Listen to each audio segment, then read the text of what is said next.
Hello guys, कैसे हो आप लोग। जैसा कि आप लोगों को पता है कि हम आपको बुक कीपिंग में जर्नल एंट्री बता रहे हैं और इस जर्नल एंट्री पे बहुत सारे एग्जांपल्स मैंने आपके सामने भी शेयर किया है। और आज मैं उस एग्जांपल पे काम करने वाला हूं जो कि मैंने आप लोगों को टेलीग्राम चैनल पे दिया था। याद रखिएगा, हमारा जो स्टडी का फॉर्मेट है, जो हम लोग स्टडी करने वाले हैं, इसमें बुक कीपिंग के ऊपर टॉपिक वाइज डिस्कशन होगा, फिर उसके ऊपर एग्जाम्पल्स होंगे, फिर उस पर टेस्ट होगा और प्रीवियस ईयर से जो क्वेश्चन उससे रिलेटेड पूछे गए हैं उस पर हम लोग डिस्कस करेंगे। ये हमारा थ्रू आउट फॉर्मेट रहेगा।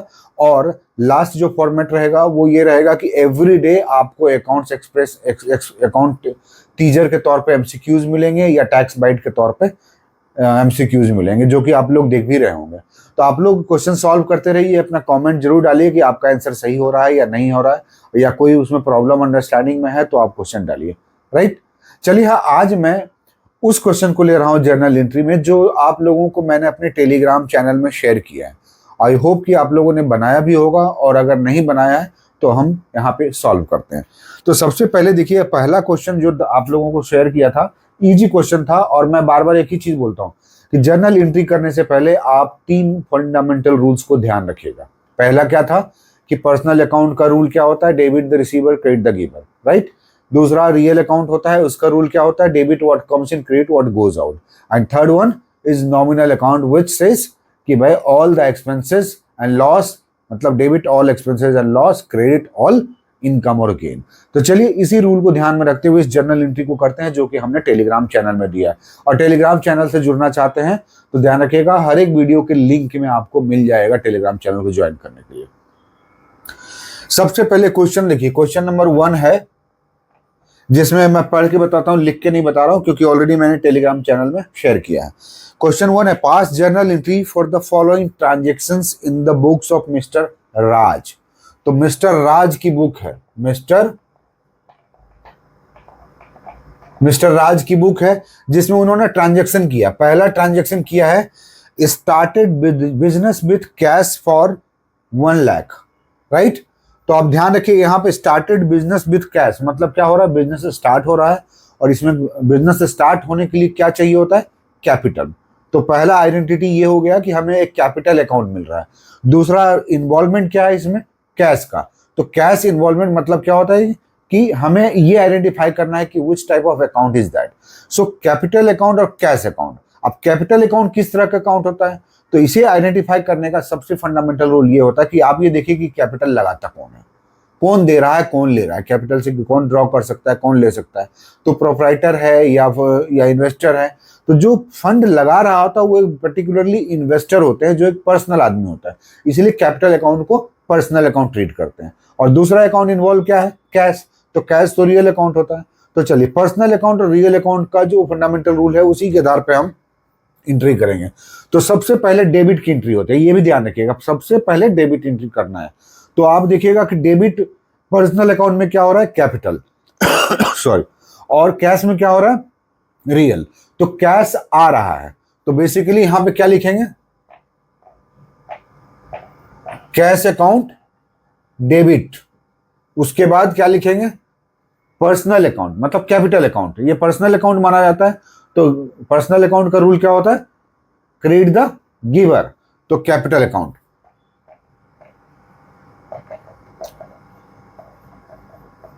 तो यहां पे डेबिट, अब ये 1 लाख रुपया है तो आप यहां पे 1 लाख लिख दीजिएगा और इधर भी 1 लाख लिख दीजिएगा।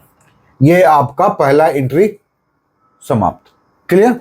चलिए अब सेकेंड एंट्री पे बोलता है कि deposited 40,000 into bank, deposited 40,000 into bank. तो सबसे पहले जो दिख रहा है वो दिख रहा है कि कैश 40,000, राइट, जो कहां बैंक में जमा हो रहा है, बैंक में, और डिपोजिशन है, राइट। तो क्या करेंगे इसमें, तो सबसे पहले हम क्या करेंगे कि कैश जा रहा है सॉरी, और अमाउंट कहां जमा हो रहा है, बैंक अकाउंट में। तो दूसरा जो होगा वो आपको पहले लेना होगा क्या, डेबिट साइड। तो bank account is individual account मतलब personal account, so debit the receiver. तो bank account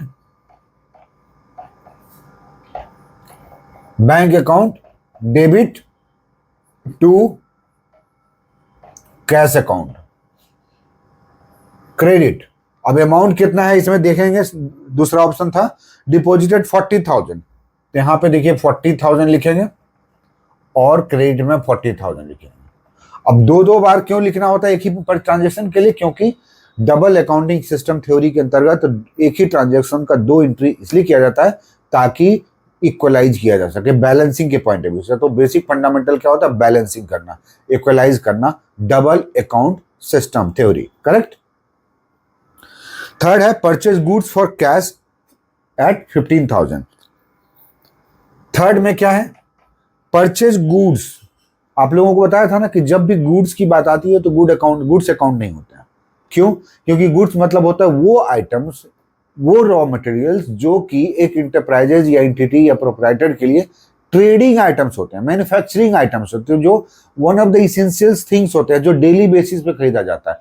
so day to day run में अगर कोई गुड्स आइटम परचेज किया जा रहा है, इसका मतलब है, या कोई आइटम परचेज किया जा रहा है, तो वो गुड्स होंगे और उसको अलग से अकाउंट क्रिएट नहीं किया जाता बल्कि उसे परचेज अकाउंट में रखा जाता है।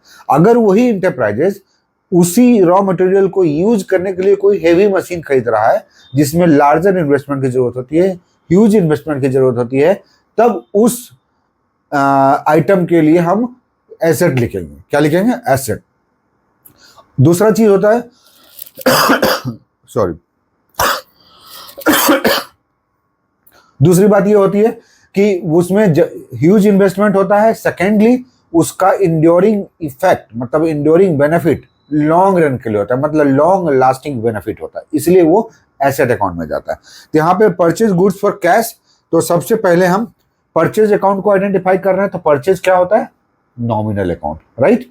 और नॉमिनल अकाउंट में का रूल क्या होता है? डेबिट ऑल एक्सपेंसेस और लॉस। तो परचेज अकाउंट,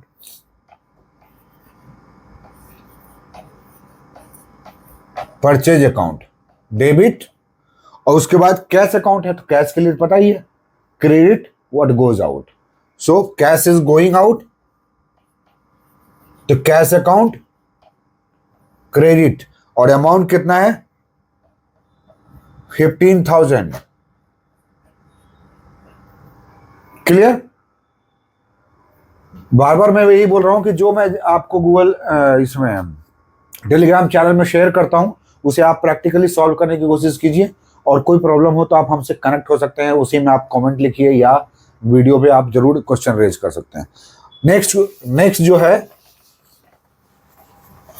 नेक्स्ट में है sold goods for cash of 20,000। Sold goods for cash for 20,000 चौथा नंबर में, पहला क्वेश्चन का चौथा ट्रांजेक्शन जो है सोल्ड गुड्स फॉर कैश। यहां पे सोल्ड हो गया मतलब सेल अकाउंट, और सेल अकाउंट क्या माना जाएगा? इसे नॉमिनल माना जाता है। क्यों? क्योंकि सेल के आफ्टर मैथ क्या होता है? रेवेन्यू रिसिप्ट होता है, इनकम होता है, इसीलिए ये नॉमिनल अकाउंट है। नॉमिनल अकाउंट का फंडामेंटल रूल क्या होता है? डेबिट ऑल एक्सपेंसेस और लॉस, क्रेडिट ऑल इनकम और गेन। तो सेल अकाउंट हो गया, तो यहाँ पे सेल अकाउंट इन्वॉल्व हो गया और कैश जो है हमको आ रहा है, तो debit what comes in, real account का फॉर्मूला है। तो यहां पे हम लोग करेंगे cash account debit 20,000 to sale account credit 20,000। Clear? Next transaction paid rent 2,000। Paid rent 2,000 पहला नंबर क्वेश्चन का पांचवा ट्रांजेक्शन है। यहां पर रेंट पे हो रहा है, रेंट पे हो रहा है मतलब एक्सपेंस इंकर्ड हुआ है, इंकर्ड हो रहा है, राइट। तो मतलब एक्सपेंसेस हो गया, तो रेंट अकाउंट क्या कहलाएगा? नॉमिनल अकाउंट, क्योंकि ये एक्सपेंस है। तो नॉमिनल अकाउंट का रूल क्या होता है? डेबिट ऑल एक्सपेंसेस और लॉस, राइट। तो यहां पे हम क्या लिखेंगे? पहले रेंट अकाउंट डेबिट, कितना अमाउंट है? 2,000, और उसके बाद क्या हो रहा है इसमें? जब हम खर्चा करेंगे तो नेचुरल है ना कि कैश जा रहा होता है, तो कैश अकाउंट ये क्रेडिट में जाएगा और ये हो जाएगा 2,000। अब यहां पे क्लैरिटी फिर से दे रहा हूं कि देखिएगा कैश अकाउंट बहुत बार आ रहा है, राइट। ऐसे में इस बात का आप ध्यान रखिएगा, कैश अकाउंट मतलब इनकम टैक्स प्रोविजन के अनुसार क्या कहा गया है कि 20,000 से ऊपर का कोई भी ट्रांजैक्शन कैश में नहीं होना है। तो अगर आपको कहीं पे यही लिखा हुआ है कि 50,000 का पेमेंट है तो और कैश भी लिखा हुआ है, तब बैंक अकाउंट कीजिए, क्योंकि रूल के अनुसार वो अलाउड नहीं है। अगर कहीं देखा गया तो this is what where we can catch him, right. तो इनकम टैक्स डिपार्टमेंट का काम क्या है, कैश ट्रांजैक्शन को कैच करना एबव 20,000। अदरवाइज आपने देखा होगा 269 डी है ना, 269 SS और T, ये सब जो है पेनाल्टी के लिए अप्लीकेबल होता है,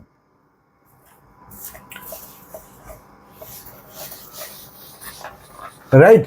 सो ये रहा आपका पहला क्वेश्चन का सॉल्यूशन। इसी तरह से आप सेकंड क्वेश्चन को सॉल्व कीजिएगा और मुझे बताइएगा, नहीं तो अदरवाइज मैं नेक्स्ट वीडियो में आपको बताऊंगा कि सेकंड क्वेश्चन जो आपको टेलीग्राम में दिया गया है उसे कैसे सॉल्व किया जाता है। तो आप लोगों से रिक्वेस्ट करूंगा कि आप लोग इस सेकंड क्वेश्चन को जो टेलीग्राम में दिया गया उसे आप अपने से बनाइए, सॉल्व कीजिए, और हो सके तो मुझे टेलीग्राम चैनल पे शेयर कीजिए। और इस वीडियो को अगर आपने पसंद किया है, आपको अच्छा लग रहा है, तो लाइक भी कीजिए, शेयर भी कीजिए और सब्सक्राइब भी कीजिए। Thank you.